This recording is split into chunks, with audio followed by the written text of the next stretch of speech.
Bismillahirrahmanirrahim. Muslimin dan muslimat yang dikasihi Allah, Assalamualaikum warahmatullahi wabarakatuh. Alhamdulillah, wassalatu wassalamu ala man la nabiyya ba'dah, Nabiyyina Muhammadin ibni Abdillah sallallahu alaihi wasallam wa ala alihi wa sahbihi wa man tabi'ahu wa wala. Alhamdulillah, kita merafakkan kesyukuran kita kehadrat Allah Subhanahu wa taala di atas kurniaan yang membolehkan kita alhamdulillah meneruskan kehidupan kita sebagai orang-orang yang beriman kepada Allah Subhanahu wa taala, orang-orang yang cukup yakin Islam adalah sebagai pegangan kita dan penyelesaian bagi segenap permasalahan kita. Alhamdulillah. Selamat kita bertemu kembali dalam siaran penghayatan kita pada sirah Nabi kita Nabi Muhammad sallallahu alaihi wasallam. Siaran ini adalah merupakan bahagian yang kedua dari peperangan Hunain dan peperangan Taif. Dua peperangan yang berlaku seusai Nabi kita Nabi Muhammad sallallahu alaihi wasallam berjaya menakluki kota Makkah. Maka perang Hunain maupun perang Taif ini dilihat sebagai suatu usaha terakhir bangsa Arab untuk menundukkan Islam yang telah pun berjaya menguasai kota suci Makkah. Peristiwa yang terjadi dalam bulan Syawal tahun ke-8 Hijri. InsyaAllah kita sambung dalam siaran ini, iaitu suasana peperangan Hunain itu sendiri. Di lembah Hunain, pihak musuh telah tiba terlebih dahulu. Sebab kita sedia maklum Hunain ini berada di dekat kawasan berhampiran Taif. Dan orang-orang Taif ini, yang jarak antara Taif dengan Makkah sekitar 180 km, 110 km, mereka telah sampai dahulu. Sebab lokasi kedudukan mereka ni orang-orang Hawazin, iaitu orang-orang Hawazin dengan beberapa puak Arab yang lain yang tinggal di daerah itu dah sampai dulu. Jadi mereka mendapat posisi yang baik, lokasi yang cukup baik yang mereka rasakan ini adalah lokasi yang paling sesuai untuk mereka bentuk, untuk mereka dirikan ataupun bangunkan kubu pertahanan mereka. Termasuklah di lembah Hunain ini terdapat bukit yang kerana bukit inilah mereka menamakan Hunain, iaitu bukit tersebut Bukit Hunain. Jadi mereka sampai dulu. Apabila tentera Islam sampai pula, mereka, orang-orang Hawazin ini dengan beberapa puak yang lain telah pun standby, kata orang, bersedia untuk menyerang. Jadi bila mana tiba saja tentera muslimin di daerah Hunain ini, belum sempat pun Rasulullah sallallahu alaihi wasallam dan para sahabat mengambil tempat dan membangun ataupun menyediakan kubu pertahanan masing-masing, tentera Islam ini telah dihujani dengan lontaran tombak dan panah. Muslimin dan muslimat yang dirahmati Allah, dalam siaran yang lalu telah pun kita sentuh antara kepakaran orang-orang Hawazin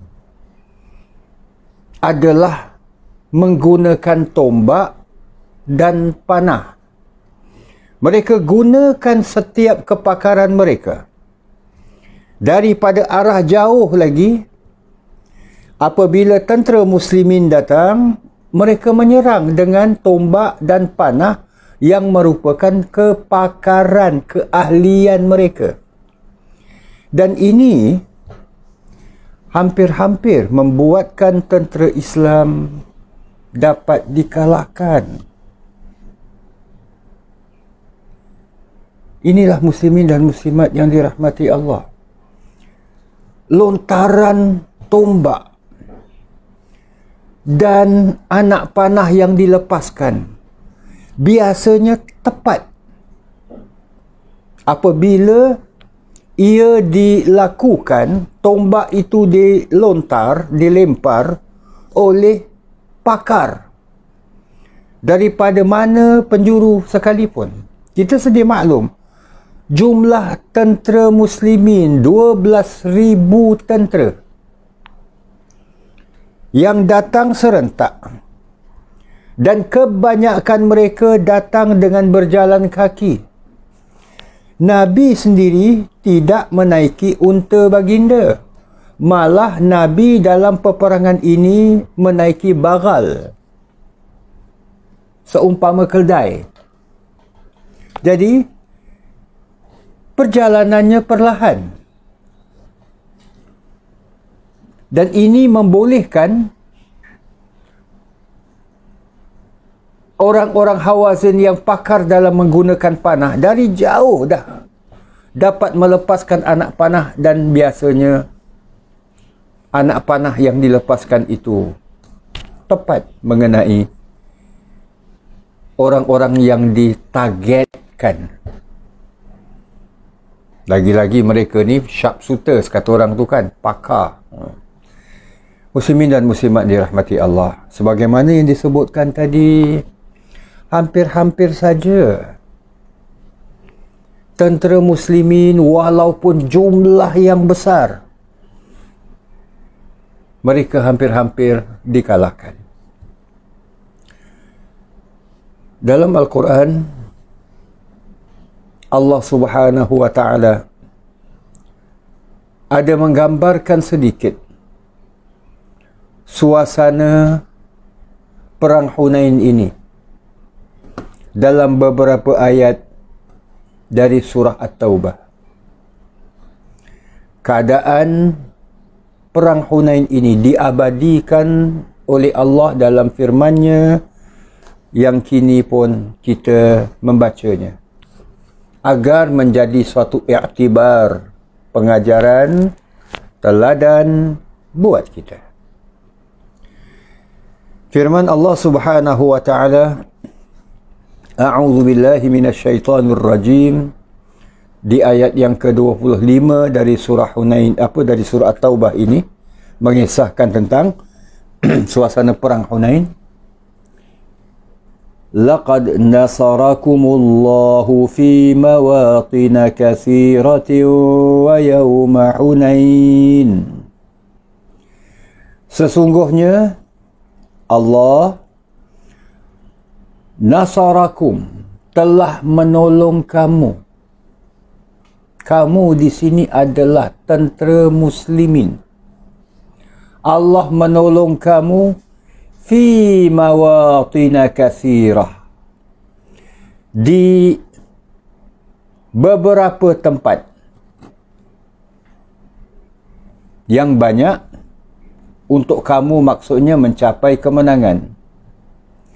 Perang Badar dulu, di Badar, perang Uhud, hatta perang Khandaq, mahupun peperangan yang tidak dipimpin oleh Rasulullah sallallahu alaihi wasallam, perang Mu'tah dan sebagainya. Hatta yang terbaru ni pun, apabila Nabi sallallahu alaihi wasallam dengan pakaian perang memasuki Mekah dan berjaya menguasai Mekah, ini semua adalah nasarakumullah, atas bantuan ataupun pertolongan Allah. Di tempat yang banyak, wa yauma Hunain, dan juga di hari peperangan Hunain ataupun di medan peperangan Hunain ini. إذ أعجبتكم كثرتكم فلم تغن عنكم شيئا. Iaitu semasa kamu, wahai orang-orang yang beriman, tentera Islam ini, di perang Hunain ini, kamu merasa megah dengan sebab kasratukum, bilangan kamu yang ramai. Iz a'jabatkum, ketika mana kamu merasa kagum, merasa megah. Kasratukum, bilangan kamu yang ramai. Falam tughni ankum syai'a, maka bilangan yang ramai itu, Allah tegaskan, tidak mendatangkan faedah kepada kamu, walau sedikit pun. وَضَاقَتْ عَلَيْكُمُ الْأَرْضُ بِمَا رَحُبَتْ. So Allah menggambarkan suasana perang ini. وَضَاقَتْ عَلَيْكُمُ الْأَرْضُ بِمَا رَحُبَتْ. Dan kamu merasa bumi yang luas itu menjadi sempit kepada kamu. So ini bahasa kiasan yang Allah Subhanahu wa ta'ala firmankan, bumi yang luas itu kamu rasa sempit. Kalau dalam bahasa Melayu kita, seakan-akan menghimpit. Maknanya keadaan tertekan lah. Sampai begitu sekali, summa wallaitum mudbirin. Kemudian kamu berpaling untuk melarikan diri. So muslimin dan muslimat yang dirahmati Allah, ini ayat yang ke-25 surah At-Taubah ni. Jadi ini suasananya. Dengan lontaran tombak mereka, dengan anak panah yang menghujani kamu, wahai tentera muslimin, kamu hampir-hampir dapat dikalahkan dan kamu merasa benar-benar terhimpit. So bilangan yang ramai ini, kata Allah dari awal tadi, iaitu falam tughni ankum syai'a, sikit pun tidak mendatangkan sebarang faedah kepada kamu, walaupun bilangan yang ramai. Tadi pun di awal ayat telah pun kita lalui, telah kita hayati, Allah berfirman apa? Laqad nasarakumullah, sesungguhnya Allah telah menolong kamu, fi mawatina kathirah, di tempat yang banyak, dalam medan peperangan yang banyak, wa yauma Hunain, dan juga di hari berlakunya perang Hunain. Jadi bagaimana pertolongan yang Allah berikan, inilah yang Allah nak jelaskan. Apabila kamu rasa terhimpit, apabila bumi yang luas ini kamu merasa sempit, maka datanglah pertolongan Allah. ثم أنزل الله سكينته على رسوله وعلى المؤمنين. Kemudian Allah menurunkan sakinatahu, rasa tentram, rasa tenang kepada Rasulullah dan juga kepada orang-orang yang beriman. Maknanya dalam suasana gawat seperti ini, suasana tertekan seperti ini, yang pertama sekali Allah bantu caranya, kamu tenang. Sebab apabila tenang, kamu dapat memikirkan sesuatu, bagaimana nak cari jalan keluar, bagaimana nak mengatasi masalah yang sedang dihadapi.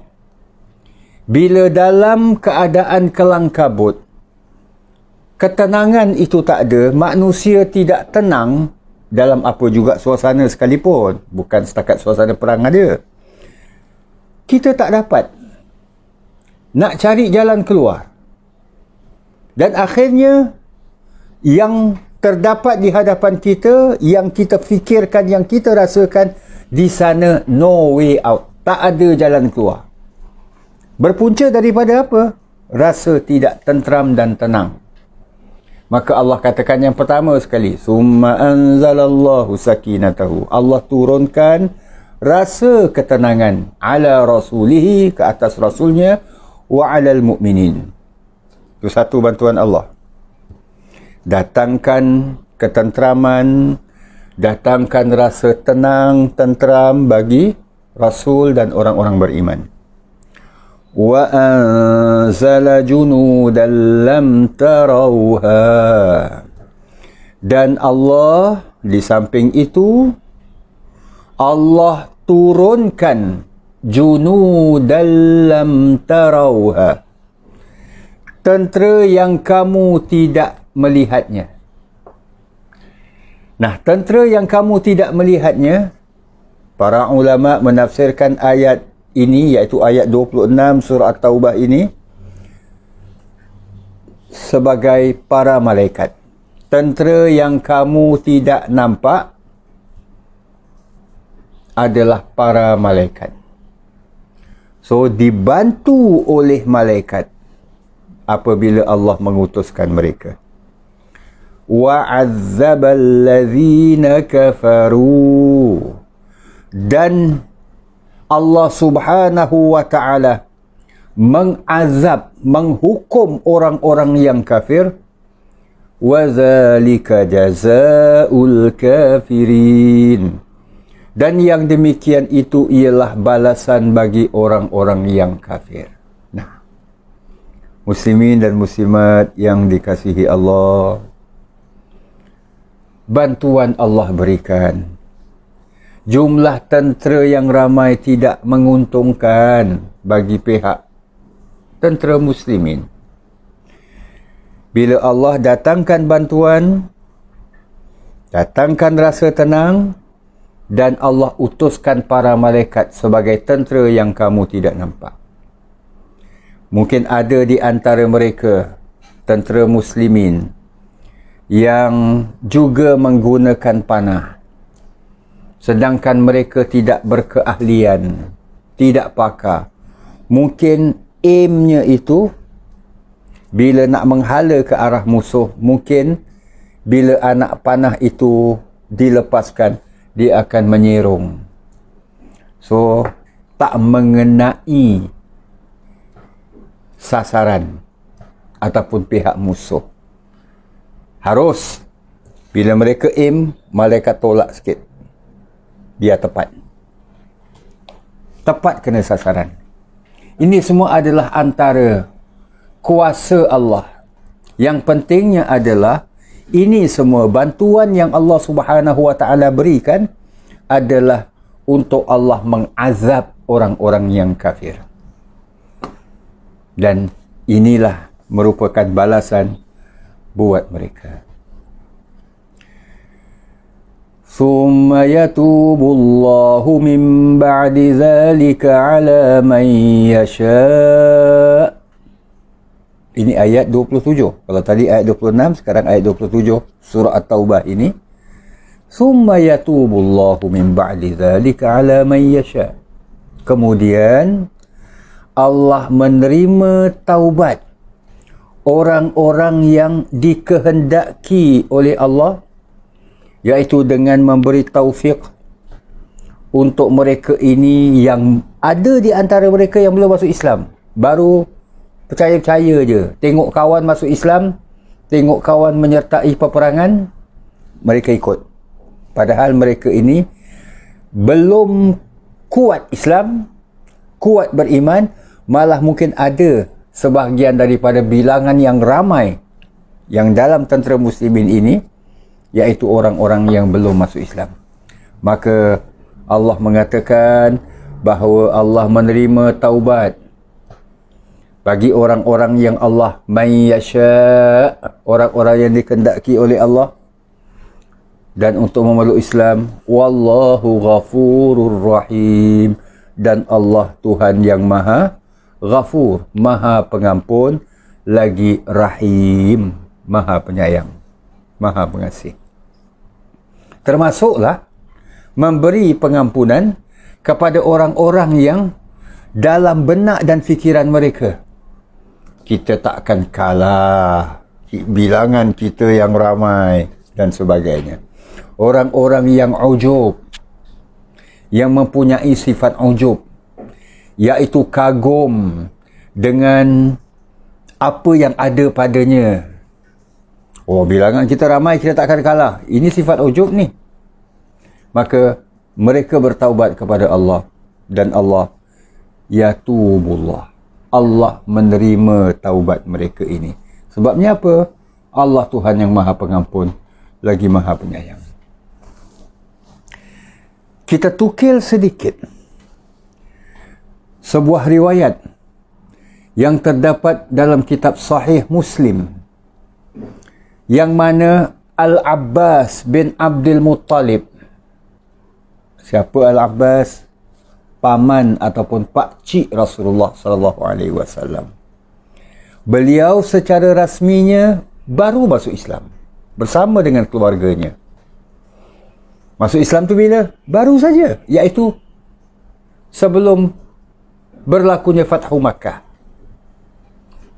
Ini menurut sebahagian riwayat yang besar, yang rajih, yang lebih masyhur. So, Al-Abbas pernah meriwayatkan, saya, katanya, ikut serta bersama Rasulullah sallallahu alaihi wasallam dalam perang Hunain. Ini semua cerita-cerita yang diriwayatkan apabila beliau telah memeluk Islam, menyampaikan kepada sahabat-sahabat yang lain, hatta yang kemudiannya menjadi suatu riwayat. Itulah beliau katakan, saya ikut bersama Rasulullah dalam perang Hunain. Saya bersama Abu Sufyan bin Al-Harith bin Abdul Muttalib selalu berada di atas bagal putihnya. Saya selalu dikatakan bersama dengan Abu Sufyan. Aku melihat, dia sendiri mengatakan, ketika kaum muslimin lari mundur ke belakang. Itu yang Allah Subhanahu wa taala tadi katakan, summa wallaitu mudbirin, kemudian kamu berpaling, lari, nak tinggalkan medan peperangan apabila kamu cukup tertekan dengan suasana perang Hunain ini. Apabila kamu dihujani dengan lontaran tombak dan anak panah.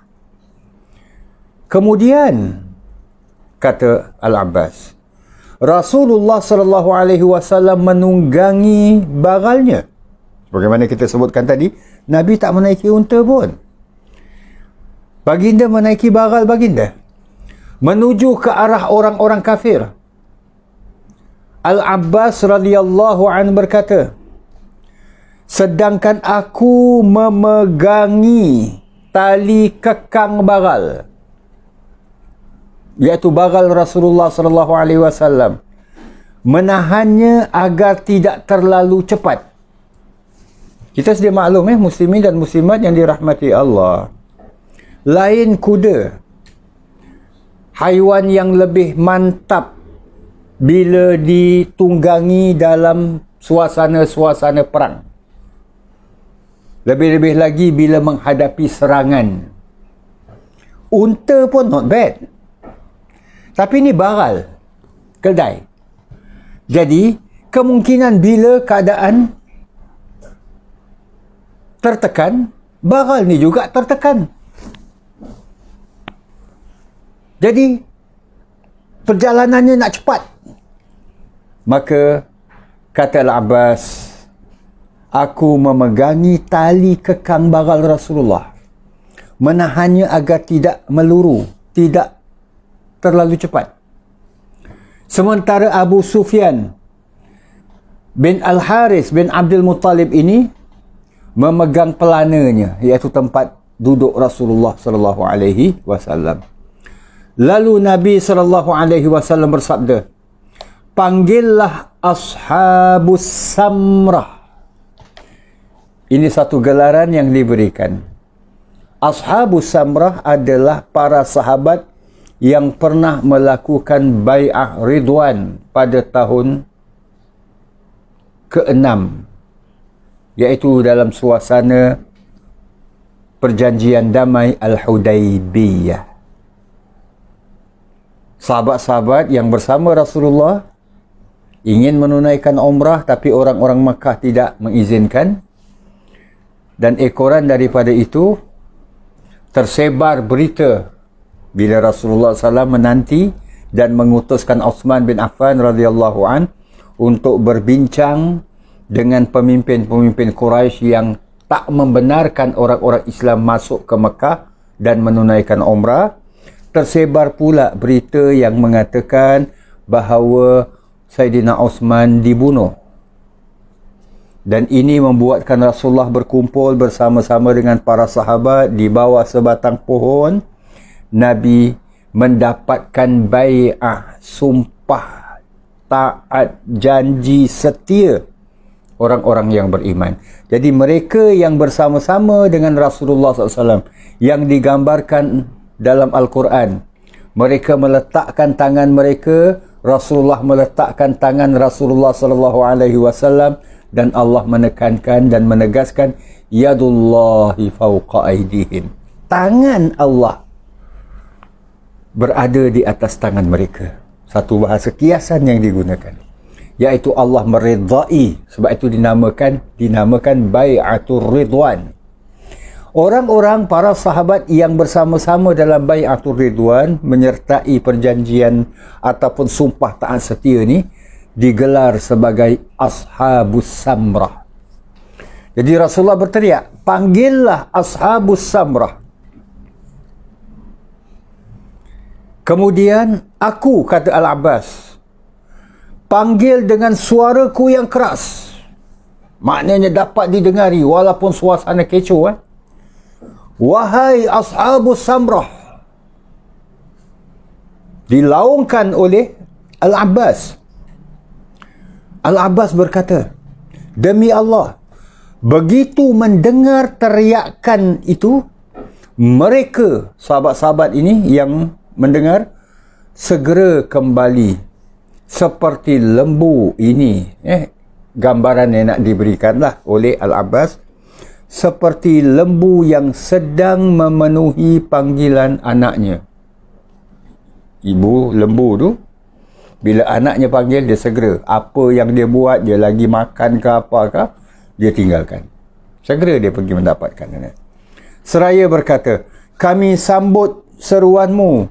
Kami sambut seruanmu. Labbaik, labbaik. Kami sambut seruanmu. Kemudian mereka maju bertempur dengan seruan, wahai orang-orang Ansar. Kali ini menyeru. Kita dah maklum, dalam siaran yang lalu pun dikatakan ada sekitar 2,000 tentera muslimin dari Madinah. Bahkan yang menyertai Rasulullah pun ada, iaitu sahabat-sahabat Ansar yang berasal dari Madinah. So diseru.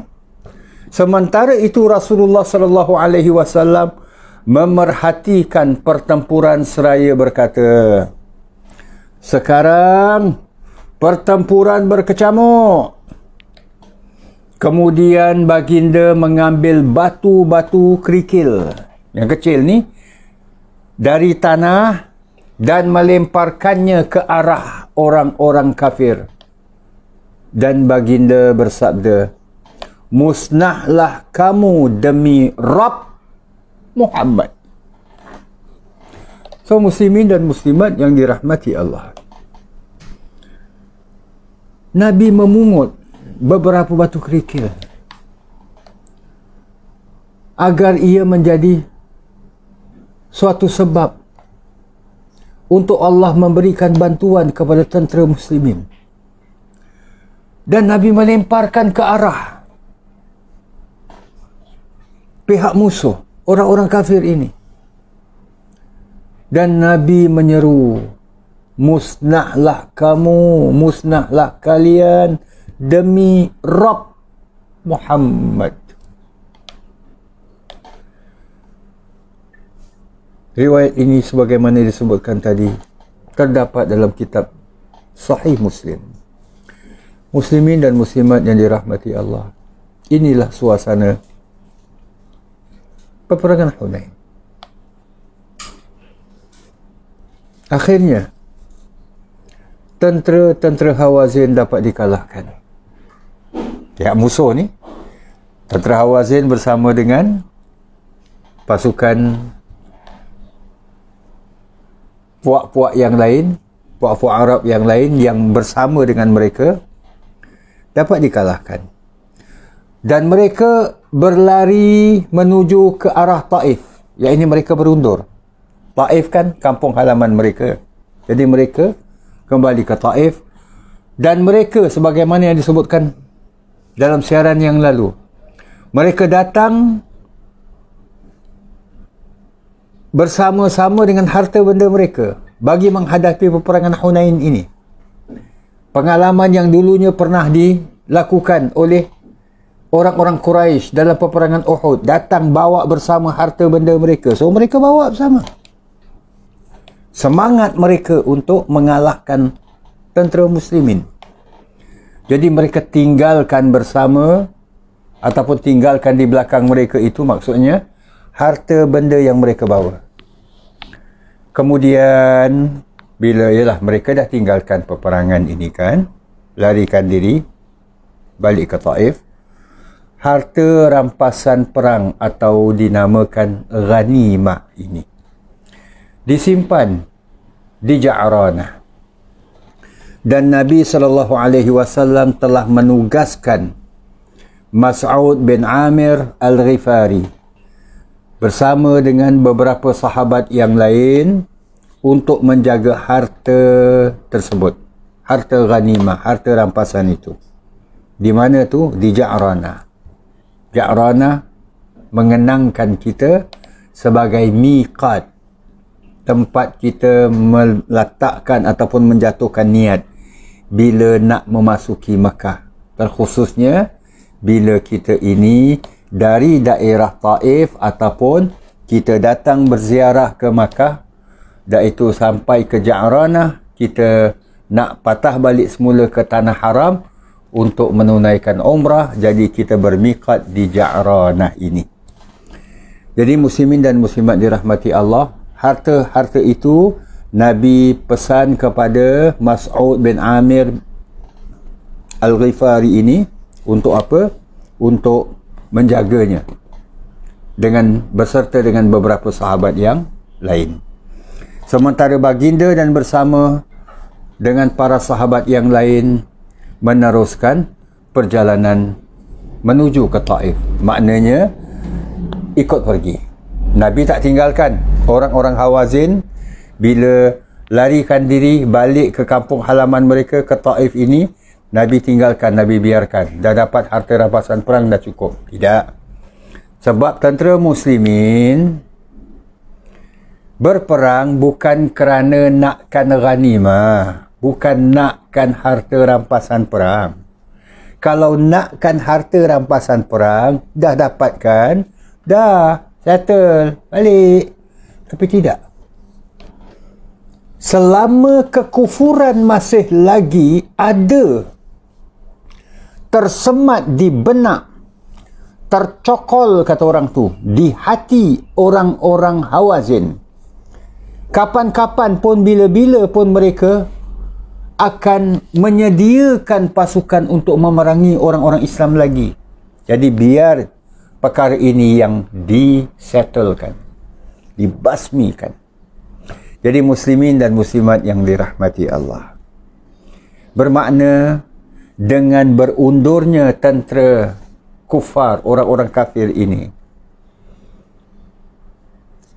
dari medan peperangan, iaitu daripada lembah Hunain kembali menuju ke Taif, iaitu dengan mendaki bukit Taif ini, dan mereka meninggalkan harta benda yang mereka bawa bersama di belakang mereka, maka ini bermakna peperangan Hunain ini telah dapat tercapai.